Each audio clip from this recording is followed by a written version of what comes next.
What's up, and welcome back to Nowstalgia Pod, giving you your weekly look at what's going on in pop culture. My name is Pat Sheehan, joined by my co-host for the last time in 2020. Well, I guess we have the year end ones, but for Mhm. those that are not aware, those are maybe recorded prior to the end of the year because Hey, we're just trying to bang out the content when we can. But this is Dave Martin Swagger on the other line, folks. Dave, how you doing today? doing well, sir. End of the line for 2020. Once at last. Beginning of 2021, not going to feel that much different though. No, Dave, I swear, 2021, new year, gonna be COVID's gonna be gone. Everything's gonna be normal again. Right? Yeah, I've good been told stuff. COVID's just gonna go away since like November 4th. So That's what I thought too. We're a little behind on that. yeah, I don't know. It'd be nice if it did, but vaccine on the horizon. Maybe by next summer we'll start to see things a little bit more open, and hmm maybe by end of next year things will feel more normal. So hoping for that. But we're going to be talking a couple of things today. We're going to be talking a TV show. We're going to be talking some movies, and maybe having a debate for one last time about what makes a TV show and what makes a Uh, movie. So, mm. but before we jump in, hit that subscribe button on youtube.com/nostalgiapod and soundcloud.com/nostalgiapod. But Dave, let's start with Grogu and Mando and Moff Gideon getting a big showdown in this week's finale of The Mandalorian. Um, yeah, wrapping up the second season with Chapter 16, The Rescue, Peyton Reed at the helm for this finale. And, you know, I think Mandalorian, for anyone that cares about Star Wars in any way, has really become must watch television. It's one of the few shows that I watch as soon as I can every week. It's on the mind. Want to see it? Want to talk about it? And I think this season somehow upped the the quality, up the stakes, up to the uh, interest for a lot of people. Just a really great season of television, and I think this finale really landed the ship. And before we get too far into it, I just want to hear how are you feeling about Mando the finale and Mando season 2 as a whole? Uh, like you, I'm feeling great. Definitely think the season exceeded expectations, and in general, did not think The Mandalorian as a live action Star Wars television show would reach the levels it has in 16 episodes. Without a question, it's I've been quite impressed, and the recent news of spin-off shows with that Disney investor call and the an additional show that we learned about in the finale is honestly welcome news because you can tell that a plan is in motion and it's being executed on at a very high level. So it's lovely. Yeah, it's nice when it feels like the people who are creating the show have such a great handle on not only what Star Wars fans want to see, but then are making a story that doesn't feel totally fan servicey, but still kind of working in those appearances and those storylines that get the get those OG heads going. You know, I guess maybe like the place to start with this is, um, we a lot happened in this finale. You get like a break in fight uh, to the through an Empire ship, battleship, and then you get Mando facing off with Moff Gideon for the soul of Baby Yoda. You get the Dark Troopers, kind of with that doom and gloom, bringing it on like how are they gonna get out of this one? And then our guy, the OG, the real OG, Luke Skywalker, Mark Hamill shows up and totally wreck shit. Very cool scene. The Luke Skywalker reveal. Did you find that to be surprising? Where were you at with that? I mean, as soon as I saw the X-wing, I knew it was Luke. Thought that was kind of obvious, especially once you could tell they were intentionally hiding his face. So I was like, okay, well, that's because this is digital effects because Right. Mark Hamill doesn't look like that anymore. I think that was pretty clear. Um, but yeah, I hadn't considered much the prospect of Luke showing up on this show. I really thought if somebody was gonna, connect with Grogu's force call on Tython, I thought it'd be like Ezra Bridger and bring in more Rebels connection in. Pretty clear now that that'll happen on the Ahsoka spinoff show. So I was like, I wasn't necessarily assuming that anyone was going to show up this episode, honestly. But I think it was done effectively. Um, saw a lot of, like there's cool things, right? Like the mirroring of the Vader Rogue One shot with Luke, and the smoke and stuff. Obviously, the Mhm. cool nods like that. Obviously, it's a very fan servicey thing, and he definitely saw a lot of takes about it. I was like, this is what we wanted. This is why we like this and not The Last Jedi. And it's like, I mean, Luke barely said anything in this. It's not like this is great Luke. It's just a really good cameo, and it was cool, Right. Um, whether there's subsequent Luke spin-offs or a spin-off with Luke and Grogu, I think is its own thought, really, and kind of interesting because the way we're at with this story, when is the next time anyone sees Baby Yoda? Is he going to be in the next season of The Mandalorian? Like, that seems kind of implausible to me, unless he immediately leaves Luke, which wouldn't make much sense now that we know he's with Luke. Yeah, Baby Yoda is the most, I think, like up in the air character here, because obviously he's the toy money maker for them right now. He is everyone's favorite Mhm. like character, just so Social cute. media impressions, all that Yeah, stuff. it's and then I mean, I can't see them sidelining him, but I also don't understand it unless they're going to recast Luke. I can't see them Yeah. doing digital Yeah, he CGI has to be faces with him. recast if he has a major role moving forward in any fashion, really. And then I mean, it's also going to be interesting because then does it just become like the Mandalorian with Luke Skywalker traveling the universe looking for other force sensitive beings? Like Yeah. it feels like why not just keep the Mandalorian and Yoda together? Well, and that's the Uh, thing too is I think season two actually did like a really good job of working towards Din taking off his helmet mhm, and kind of closing the book on that first arc between Grogu and Din, right? And that moment where he takes off the helmet again in front of everyone else so that Yodes can see his face before mhm. he says goodbye. I think that was really well done, and also I think kind of closes the book for now between those two. Mandalorian season three, I think Bo Katan and the Dark Saber and earning that to her qualifications, that aspect, reclaiming Mandalore. Perhaps Mandalorian season three is a more straightforward proposition for the plot. Um, because I don't know,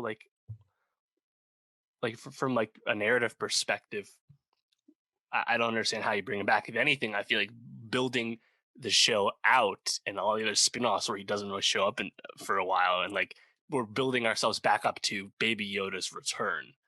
You know, and I wonder if like time, like we'll have like a time jump. We're only 5 years after Return of the Jedi, meaning we're 25 years before Force Awakens. So there's a lot of time before Kylo Ren kills everyone at Luke's uh, Jedi Academy. So And does that include Baby Yoda?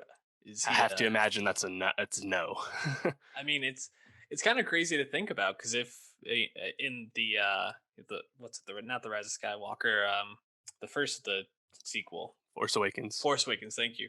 Um, we're led to believe that there's not many force sensitive beings, and Luke Skywalker has gone into hiding. We find him in the Last Jedi, and he says he's the last of the Jedi religion. So does that mean Baby Yoda goes off of the Jedi religion, make his Right. own way, become Ahsoka, basically? And this kind of connects to I think one of the great things Mandalorian season two did well, which was I think it's a well contained season of TV,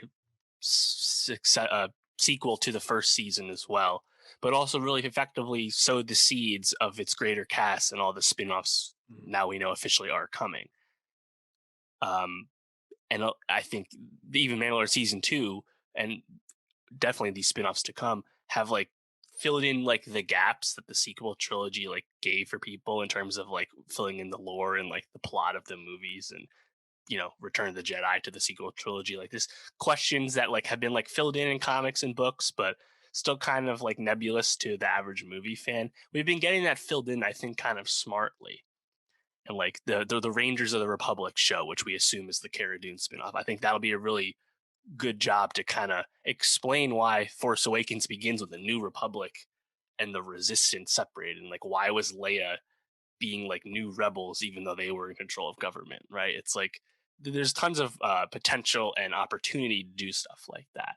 Um, I actually don't know if there's a lot to gain with a Luke and heavy Luke show, you Mm, know? So that again leaves a big question to me of like what is the future for Grogu in terms of these stories? yeah. Like some of these spin-offs, I feel like they feel kind of self-contained. The Book of Boba Fett, that was the big reveal in the post credits of the season 2 finale. That's cool. That's just more Boba Fett, kind of making good on the Boba Fett hype and coolness that we've had since 1979. Um, Mhm. and that was another big benefit of season 2, right? It's like it's tremendous fan service to see Boba Fett like in the flesh for real and actually like speaking and doing things. And we're gonna get more of that. That's cool. And like the Ahsoka show, continuing what the cartoons have done. Right. But how does Baby Yoda actually fit into this? I really don't know. Yeah, that's a big question out there, and I do feel like we got a very satisfying goodbye. Not only do we get like the Yep. touching moment where Baby Yoda needs Din's approval, needs him to take or ask him to take the mask off, and Mandalorian, uh, obliges. Pedro Pascal also with some A plus acting, I think, in that moment. Really We a see lot of him for once. emotion. Yeah, exactly. But I think to bring it back to just the show, The Mandalorian in general, I think that moment so perfectly like encapsulates um, really what the show does well, which is I think like it gives you these wonderful characters and they all get moments, but no one character feels like overplayed or overdone. Even Hmm. Yoda, in this season, or Grogu in this season was pretty sparingly used. I mean, I Yeah. guess like the episode he was in the most is probably the one with the frogs and where he was like eating them, and that was like Hmm. comic relief. But other than that, he's really just there for like the reaction shots. He gets sidelined in almost every other episode. It's um I think it's just great that they've built out this thing where they have all these characters just pop in and have these moments, then can pop back out, and it doesn't feel like disingenuine or like they're just like putting stuff in to put stuff in. And to even further it along, it creates a really familiar structure week to week where the episodes feel like you kind of know the beats, you know it's coming, and that I think is makes it pleasurable to watch and easy to watch. But it also does a really good job of, I think, examining people's beliefs, and it has a deeper meaning to the story, and you can kind of see that coming along with obviously Din and his perspective on his Mandalorian religion, where Yeah. he's Sure. taking the mask off, he's sacrificing his beliefs for a greater cause, being a father, being a guardian to Grogu, and I think it just is really awesome that it works on all these levels where you can see it as just a space western, or you can go deeper and see it as like a person evolving introspective type show. So Hmm. just really impressive, and Favreau and Filoni have just been crushing it this season. So And then like we've said, everyone said it before, but it honestly, I can't believe it looks as good as it does. Like it right. looks dynamite. Like yeah, there are some moments if you look closely, you can be like, okay, I can kind of see how this is kind of like a close set. I get that. Like when they go pick up uh Bill Burr at that like Oh garbage yeah. place. Like, I can tell that's kind of a set that's like a 50-foot wide set, right? I got Right. that. But like the fact that they do all of this just in that Manhattan Beach studio for the stagecraft Insane. technology, it is beyond impressive. And yeah, I mean, like if you're a hardcore fan, there's just so much cool lore stuff, but it's important that it's done effectively, that it's not alienating less hardcore fans, nor sacrificing the quality of the show itself. Like it's Mhm. both very much part of the Star Wars universe and IP, and also just effective TV. And Definitely. even if it was only like one of those things and not the other, I still think everyone would be quite satisfied. The fact that it's both of those things all the time is why I think everyone's so impressed still. So, as we are moving towards the wrap up of this conversation, I think the question I wanted to pose to you, Dave, is do you think The Mandalorian as a show moving forward is going to center around Din specifically, or do you think it will become more about Mandalore and Mandalorians in general? Yeah, it's a good question. I think it's still going to be around Din, but maybe his whole season is the, around like the Mandalore stuff, right? I mean, Yeah. if we just look at the timeline of when we're going to get things, um, we know that the Cash and Andor show is already being shot, and that the Obi-Wan Kenobi show goes into production in March. But we also know those shows aren't coming till Andor. We know is coming 2022. We assume the same for Kenobi. Um, it was recently revealed that the Book of Boba Fett's already in production, and that Mandalorian season 3 will follow that. And that Book of Boba Fett's coming December 21. So we're not going to get another one of these shows until the Boba Fett show in about a year, and then to follow is the next Mandalorian season. But those other spin-offs are going to come in too. So I feel like the Mandalorian's like the centerpiece, and they'll probably keep anchoring that in the fall. But and they'll use Din as like that center. But it's kind of clear that like we're gonna see a lot more stuff between now and then. And again, it's going to be a while before we see Baby Yoda, because if he's not in much of season 3, and we already know season 3 is going to be like probably 2 years from now, like it's kind of a long wait. Yeah. Yeah, they'll still sell merchandise and stuff. Get the No. the Yeah. Uke, yeah, the Uke character action figure, right? The Luke Baby Yoda Mm, action figure. sure. Anyways, we're gonna move on from the Mandalorian into another TV show, Oh God. movie. I don't know, Dave. Maybe we'll wrap up examining that, but we're gonna look at Education, the fifth and final film from the Small Axe movie TV Anthology film series. anthology, yeah, anthology film series from the one and only Steve McQueen. And this one examines a child going to school in is it London? I'm trying to Yep. remember. Yeah, Mhm. London, and Like um, early '80s, I think, late '70s, something like that. yeah, his name is Kingsley. Yeah, we'll say it's the 70s. And Kingsley is a boy who struggles to read, and the school he's in um, labels him as special, labels him as basically not intelligent enough to be in that school, and he has to go to a special school where there is no structure, there's really no dedicated staff or teachers, and it's only like furthering his like falling behind in school and the lack of help he gets. And this is I think this is the shortest thing behind Alex Weedle, or shorter than Yeah, Alex Weedle by they're 3 minutes both or like so. 60 something minutes. Yeah. But I think McQueen does a really good job in just an hour of highlighting the structural racism within these school systems that were designed in some sense to hold black people and people with disabilities down. Because I mean, if this was the education that these people are getting for simply struggling to read, when it seems like maybe some attention and care could really come about in a different way, or maybe just having more dedicated teachers um, could have helped them really catch up. Uh, I just thought it was really expertly done, and especially following Alex Weedle, which was probably my least favorite of the five. This one really stood out to me for the effectiveness of the storytelling in just a short period of time. How were you feeling watching Education? Yeah, still obviously because of its briefness, uh, it feels more episodic to me than the first 3 did. But I think that conciseness is more effective than Alex Weedle, like you said. And I think what stands out, like obviously it's well shot, it's well thought out, it's obviously for the most part still subtle in what it's getting at, like all of Small Acts. But what I think makes Education like a nice inclusion in this series is that it's looking at a different side of systemic racism, and namely that like these biases and clearly intentional decisions to hold back and move around West Indian youths. This is a less in the public eye form of systemic racism, right? This is not the police beating people up and arresting people for no reason.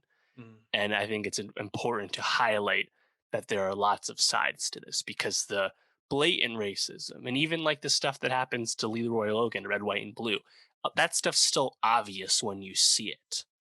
And obvious that it's wrong and should be fixed, right? Uh, Something like this is just harder for people to be aware of, that it's even happening to them and that they are being wronged. And like education does a good job of you know showing you those activists, and the fact that like the community had to fight and spread awareness and organize and unify themselves to have any hope of even uh, improving this, because the first step was just making sure people even knew it was happening, right? mhm. And I think that's an important thing to show. Yeah, I think there were a couple of scenes that really stood out to me from this. The first was obviously when Naomi Aki shows up as Hazel, Yeah. who shout out to her from the End of the Fucking World season two. Um, Rise of Skywalker. and yeah, and she comes in and just totally changes the atmosphere of that classroom, and just how quickly all those children like respond to her. And then juxtaposed against the white teacher who's playing his guitar, playing, what was it, like the Zombies or something like that over and over. The animals. Yeah, the Animals, that's Yeah. what it was. Just a real, I think, highlight of this for me. And then the other scene that I think really stood out in terms of like identifying the importance, and one of the messages I think McQueen really highlights throughout all of the small acts, which is understanding yourself, learning your own background, but also I think being taught by people within your culture and people who understand you, is at the end when Kingsley goes to the it was like the homeschool or whatever it was that was being run, where him and his sister went, and then he reads to his parents at the end, and just really highlights, I think, the importance of having black people teaching black people, people of all different races and identities, being taught by people who can understand their experiences and connect with them in different ways. And I think that message of like education and understanding yourself and those within your culture is really, really strong throughout all of these. And I think highlighted well in education. Yeah, I agree. Definitely a great film series to be a part of. I'm really happy again that it was week to week over 5 weeks. Um, Obviously, there are some that are easier to highlight than others, namely Mangrove and Lovers Rock. But Mhm. obviously, still happy we got the whole thing. And fittingly, this was capped off with the Los Angeles Film Critics Group awarding Small Axe their Best Picture. Hmm. Not Mangrove for Best Picture, but Small Axe. All five movies win Best Picture, which is, uh, I think, a really ridiculous way to continue this conversation about defining small acts. Because even with that critics group, like Lovers Rock was nominated for something else. So like you're separating small acts into the five films that it is, but also awarding the whole body. Like I don't know. I feel like that was Yeah, a step too far. Best I, Picture, small acts. I think next year when the Emmys come out, it'll just be TV movie, right? Like, and this will Yeah. definitely win We already know probably the Amazon's Emmy. running it as at the Emmys. So yeah, I think that kind of puts to bed that it is a film, but just in this anthology format. Just looking at small acts in general, are there any like scenes, moments, anything from it that really stand out to you or sit Mm. with you? I mean, it's definitely a lot of those lovers rock scenes where everyone's like dancing and Hmm. singing together for sure. And then, I mean, some of the Mangrove stuff early on is quite horrifying, but also like the way Mangrove ends was really good. Definitely as we said before, market correcting Child Chicago Hmm. 7 in the process. And then favorite acting was definitely Boyega throughout Red, White, Yeah. and Blue. The pool, billiards room scene stood out. Yep. Yeah, there's a Yeah. lot of good moments. I think you highlighted the main ones for me. I think also the courtroom stuff was just really, really well shot, really captivating filmmaking. So, if you have time to watch it, especially as we're reaching the end of the year and a kind of a dead period for new things. I mean, we'll have some catching up to do over this time, but um, this is a good chance to dig into some really good films and or TV shows, however you want to put it. So, why don't Mhm. we move on though, Dave, to a another film that came out, and this time we're going to be going to a different country. We're going to be going to Germany, where we're going to be talking about Mads Mikkelsen in Another Round. Not Germany, It's Danish, sorry, Danish, Denmark. Denmark. Um, you know, Mads Mikkelsen, we've talked about quite a bit recently as he's replacing Johnny Depp as Grindelwald and Right. Fantastic Beasts, and we just felt like that was a great choice. And I think if anyone wasn't really, bought into Mads Mikkelsen, there's a lot of stuff you can watch and be bought into him. But you wanted to watch something new to see if you can buy into him. I think this is a great opportunity because uh, there's some really great moments in Another Round, but really what I'm just left sitting with is Mads Mikkelsen is just a great actor, just a really really emotionally Mhm. uh, well performed role in Another Round, and his character Martin uh, really runs the gambit of experience in this movie, and I think Mhm. Mickelson plays it so convincingly throughout. Just was really impressed. What were you left with after watching Another Round? Yeah, I agree. I mean, it's definitely one of his most compelling lead performances in a long time, at least since he's become more famous from the Hollywood side of things. I mean, he had made a movie with Thomas Vinterberg before, back in 2012, The Hunt, his fellow Dane, but and he probably made his name early on for working with Nick Wending Refn, even earlier, right? But like I, after Casino Royale, I think it still took a few years and like Hannibal's success for Mads to become like a well-known Hollywood actor. And a lot of times that's like supporting roles, right? Like sometimes he just get the bag for Rogue One or Doctor Strange, right? Or do some stuff. But apart from Hannibal, he hasn't been in the lead a lot, at least in notable stuff.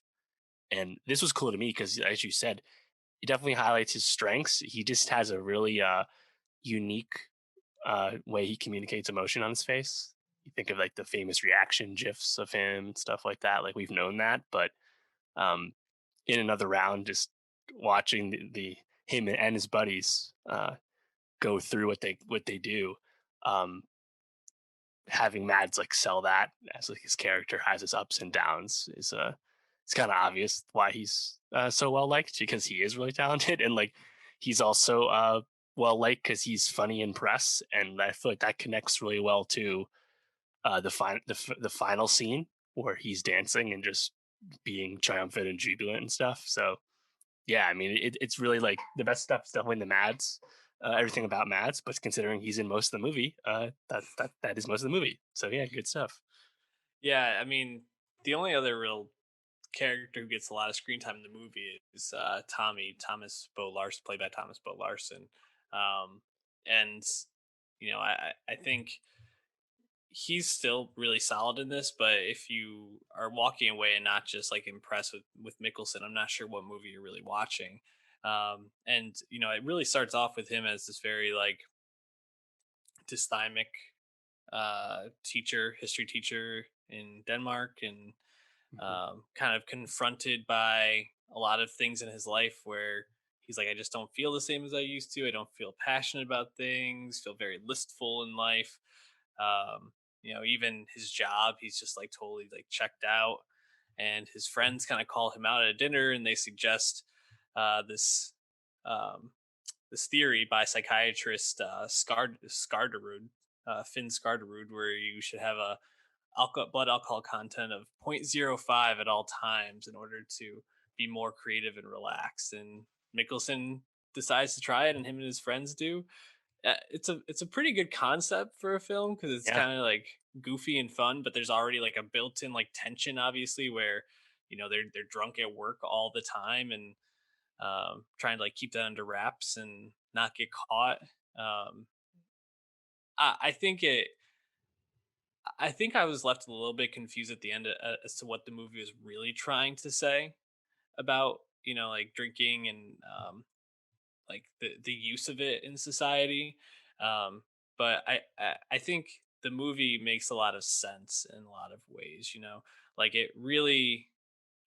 I think of like the message I was left with it is you know finding ways to uh, relax and let your guard down and connect with things you care about is really important in life, even if it may cause you to like be impact like other parts of your life to be impacted. You should always be like seeking ways to Hmm. feel alive.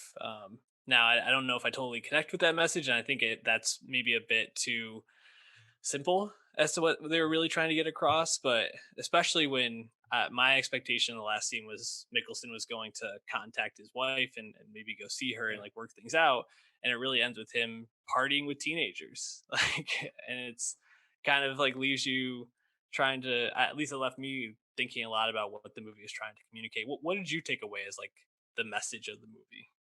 Well, yeah, at the end, I mean, he's processing grief of losing his friend while also sensing like a new beginning, be able to restart with his estranged wife, right? And in general, I think the way the movie goes, uh, it's a fun premise, and there's a lot of fun vibes, right? Like, I mean, it starts off with these kids literally doing a case race, like Hmm. hell yeah. And then like there's a heavy binge drinking scene, like a few times the dudes get wasted, right? And like Hmm. that's all fun, but when you see like the negative side of things and culminating in like the loss of Tommy, um, Hmm. I think it actually kind of defied a lot of convention in terms of like predictability for the plot. Like, yeah, we knew it wasn't going to end well. This idea of theirs to stay at point 0.5 BAC at all times, like no shit.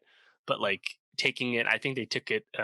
Wittenberg takes it and kind of uh, like different corners, right? And again, I think Mads kind of helps selling that by communicating like the struggle that his character was already bringing to the table before he started this project. Um, and yeah, I mean, I think like the ending, like I think I'm like you. I'm not like totally positive of like what you're supposed to take away, but like it's just a really triumphant ending, and Yeah. I enjoyed it.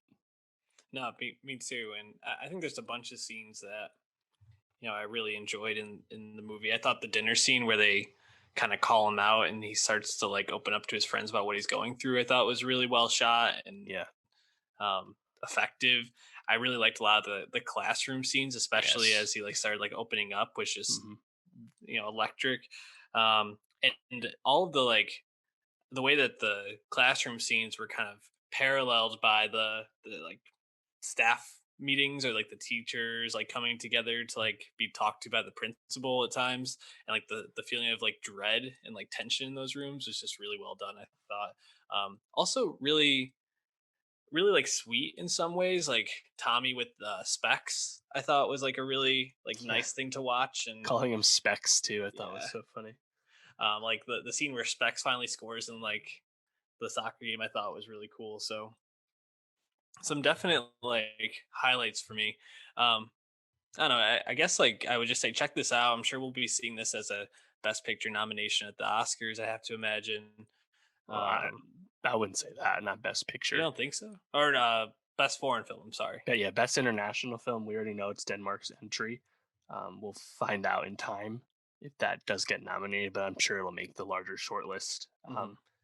And yeah, it's definitely one of the more hyped up um, international films so far. So that's awesome. And probably the Mads profile of it all helps in that regard. So yeah, we'll probably be hearing about another round again soon. We'll talk about it if it gets to that nomination. Um, but why don't we move on to something where I think we'll certainly see at least one nomination, possibly two, which is Ma Rainey's Black Bottom, the film produced or partially produced by Denzel Washington. Um, Todd Black, Danny Wolf also producing with him, directed by George C. Wolfe, and really starring just Viola Davis and Chadwick Boseman. Although I do want to say, shout out to Coleman Domingo, who we talked about recently with the Euphoria special, Yeah. Rue. Um, and I think And he's Glenn actually really, Thurman from yeah. Fargo. So I think we know that the people who are in this are like top notch actors, but um, yeah, I mean, this is really just a Viola Davis and mostly Chadwick Boseman like acting display for the most part. What was just your overall experience with the movie? Did you enjoy it? Was it for you? Well, the reason it's primarily an acting display is because it's a stage adaptation of an August Wilson play, which is also why it's produced by Denzel Washington, because he also produced the adaptation of Fences a few years back with him and Viola Davis after they both did it on stage. And I think Fences is probably slightly more famous August Wilson play, but Ma Rainey's Black Bottom's been adapted a few different ways. And I mean, Whoopi Goldberg played Ma Rainey in the revival of the play about 17 years ago. So people know it, but I didn't find that like the stage play nature of it all was hamstrung. Like it actually made sense. There was a story taking place primarily in this one building, this recording studio in Chicago. So I didn't really have a problem with that. Like it didn't feel like like a hamstring to me.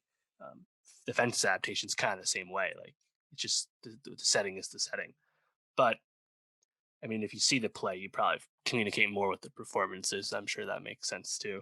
Um, but yeah, I mean, there's a few like big dialogue scenes for Chadwick and Viola Davis, and that's probably what leaves you with it because those scenes is what communicates the majority of the themes from August Wilson.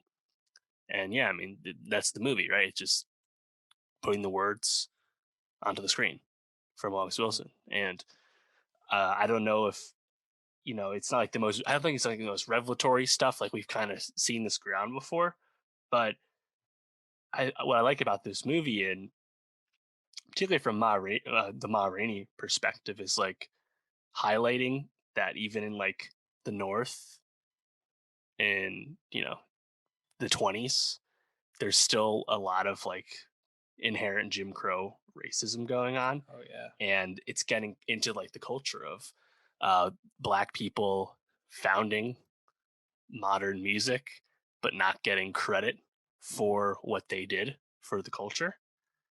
That's something that's talked about a lot, but you're seeing a lot of the roots of that right here in terms of blues music in the 20s, uh, and that's awesome. And then yeah, I mean Chadwick. Obviously, it's really painful to watch him in a slightly. You notice it now. He looks a little more gaunt in this, right? You can kind of tell that this was one of the last things he made, and I believe this is his last role. Um, you can tell that like that fire, that pain, you're getting all that stuff we like from Chadwick Boseman in his good roles. And I mean, what he's when he talks about what his family went through and stuff early on, um, I thought that was really effective. Like again, like it's not a surprising thing to hear about at this point, unfortunately, but when it's, I think, written in the way it is, and again performed with such bravado from Chadwick without feeling over the top, um, it's really strong, and it's nice to see that it's at the top of a Netflix chart Hmm. even today on Monday. So people are definitely checking it out, despite the fact that it's a conventional stage adaptation. I guess like, I think the movie itself is probably the least remarkable part of it. Right? People would credit the play first, or you credit the acting in this instance. Yeah. It's funny. I don't. I wouldn't say this is one of my favorite movies of the year. I think like I don't know something about the. I think just like play, the stage adaptation feeling of it all just wasn't totally for me. I do think Bozeman and Viola Davis, like you said, are just like completely in the zone, firing on all cylinders. You can't really deny the level of performance that they have. I think the kind of stuff I liked was like actually the opening scene, where Ma Rainey is performing and Yeah. Chadwick Boseman goes on the solo and she like screams to get have the light turned back on her and like that tension. And I kind of wish we had a little bit more of that like sort of energy, maybe even like splicing in moments like flashbacks, things like that. Um, I do feel like the energy in the conversations was like very snappy and quick, especially among like Levy and the rest of the band, which I think kept the energy up. But a couple of times I just found myself feeling a little bit like distracted or not totally engaged with it. But then you have those moments, right, where like like you said, Bozeman goes on that long monologue about the horrible atrocities that were done to his mom and him as a child, and how his dad sought revenge for that. Or like when Ma Rainey is having her nephew do the opening, and they do all the takes, and she's just totally like defiant in the face of these white like record producers who she knows are like taking advantage of her, and she's like, I'm Mhm. gonna get mine out of this. Like those Yeah. are the moments that I really like stuck with the film. But I think some of the stuff in between felt a little bit flat for me. A one, a two, you know what to do. Yeah. I mean, I also like the band Yeah. talking it out in the basement. Again, part of that leads to the Bozeman monologue, but also like Coleman Domingo, a Mhm. classically trained actor. Um, his voice Yeah. is obviously well remarked upon, like that, like really like strong, rich baritone, right? Hmm. Like having him spar a little bit with Chadwick, who's bringing a more like precocious energy in his Hmm. character, also really effective.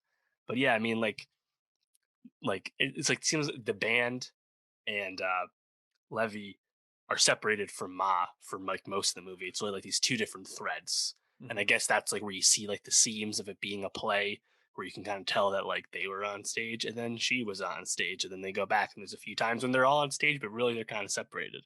So like Right. yeah, I get that and all, but I think the themes are still communicated well, which is why this was adapted in the first place because it's a well regarded play. Hmm. Yeah, I think the thing I was left most with was like the parallel in the story that happened to Levy and how he kind of plays that out throughout the course of the play. Having sex with Taylor Page, Dusty May, Ma's girlfriend. Kind of trying to seek his revenge in some way by like trying to like outshine Ma at points, or like tell her that she doesn't need him, and then he ends up being the one who kills. I forgot which one he kills. Is it Glenn Turman, Yes. Toledo? Yeah. Hmm. um, but in a way that also just felt kind of like out of nowhere in a sense. Like you could feel the escalation, but I wasn't sure it like totally made sense or was like maybe built up that well. But um, I still think in terms of what the movie is trying to say, and what really shown about it probably was Right. small potatoes. Yeah. Well, I think in that moment, and like that's the other aspect of the play is that at the end, after he's been kicked out of the band, Levy's like, all right, well, I got these great ideas. I know these are good. I know these will work. And he takes them to the producer Yeah. and he's like, yeah, I don't need these. I mean, I'll give you like barely any money for them, take them off your hands, but I'm certainly not going to make these songs with you. Hmm. And it's like, and Levy's like failed at what he talked all about at the beginning about knowing how to Work the white man. address the white man and knowing when to Yeah. strike and all that kind of stuff. And he kind of like senses the dread of like I can't actually improve on the situation. And like Hmm. you could and you reflect on what happened earlier with Ma, and she's already come to the realization that like her success with the black audience is all she has to have any pull over this Hmm. this this situation, right? Again, even in the supposedly more progressive North in the Right. 20s, right? And then that leads into like Derman steps on his shoe, and next thing you know, he got stabbed to death because Hmm. Levy just kind of lost it at that point, lost all like his like sense of place at that point. So, and again, Chadwick really sells it. I think he's definitely the favorite for best actor at this point. For sure, will be nominated, and Viola Hmm. Davis is probably a shoe in for nomination as well. Don't know if she necessarily will win. It's given that she already won for an August Wilson adaptation just a few years ago in Fences, Yeah. but I mean, she's really good again. Shout out the makeup department as well. Mhm. Like the way they Yeah, like her cake up the teeth. makeup on her face too. Like if you didn't know it was Viola Davis, I feel like she's actually a little unrecognizable the way like that makeup is done and stuff. Like, To be honest, I got like 20 minutes in, and I was like, "This is Viola Davis, right?" Like, I hmm, thought it was really convincing, especially the teeth really got hmm, me. Like, sure. really well done. W- just personally for you, do you feel like this is the performance of the year for in terms of Bozeman as a Levy? Ooh, like overall performance here. I have to think about that one more. Um, I mean, it's just showy. It's showy, right? Yeah, that's the Because of the thing. words. Like I think he's really good, and there is like physical presence to it too. Too. He's not just orating. Um, I think I still like Sound of Metal, Riz Ahmed a little bit more. Yeah, that's where I lean Um, too. and then also like something like Stephen Yeun and Minari, which is much more understated performance. There's a lot Mhm. of variety, I think, to these acting performances. Yeah, And um, but yeah, I mean, like this is almost like turning it up to 10 on what Chadwick did in Defy Bloods, right? Like Mhm. Defy Bloods, he's in the Yeah, movie way less supporting performance, but and like that like rage and that like energy that he has as Storm and Norman's like a little more restrained and controlled the way the character is written. This time it's more like, yeah, as you said, like it's really just a monologue a few times. right. And it's a very Oscars movie. I mean, there's so many aspects of it where it's like this was just made for Oscar nominations and success. It's also interesting. This is the second stage adaptation we're watching from Netflix this year. Obviously, you have Boys in the Band Oh right. earlier in the year. Hmm. So I wonder if that's going to be a theme for them where they're investing in this, or just kind of so happened where these two were just released, together. I mean, we are going to be seeing West Side Story, I think, right? I mean, Uh, at least in the near in future. in a year, So it next would have been Christmas out on this Christmas year. this year before it was delayed. So I mean, I guess we will be seeing another stage adaptation, at least one next year. So Also, let's not forget The Prom on Netflix was right. also Oh yeah. a Just watched stage that adaptation. last week. So yeah. Maybe this is something Netflix feels is important to be investing in. We'll see. But check out Mob Rainey's Black Bottom. And that's gonna do it for us. I mean, we're not gonna be posting week to week episodes for the next couple of weeks, but be checking out our Nostalgia year end list. TV, music, movies will be coming out a little after the first of the year. Dave, any last words to the people in terms of 2020 or the podcast? Hmm, 2020 podcast still went good. We never found that the content mines truly dried up. We had many concerns, but it we persevered. So that was nice and all. Seems like when we have when you have your nose in as many things as we do, it's hard to truly find nothing to talk about. Yeah, that's true. Thankful for a lot of things this year, a really crappy year, but appreciate all the clicks, all the views, all the engagement on the YouTube and on our obviously our Twitter. So Mhm. please follow us at Nostalgia Pod, youtube.com/Nostalgia Pod. Follow our Nostalgia Best of 2020 playlist if you want to get those last second 2020 songs in and be looking out for 2021 next year. See you next year.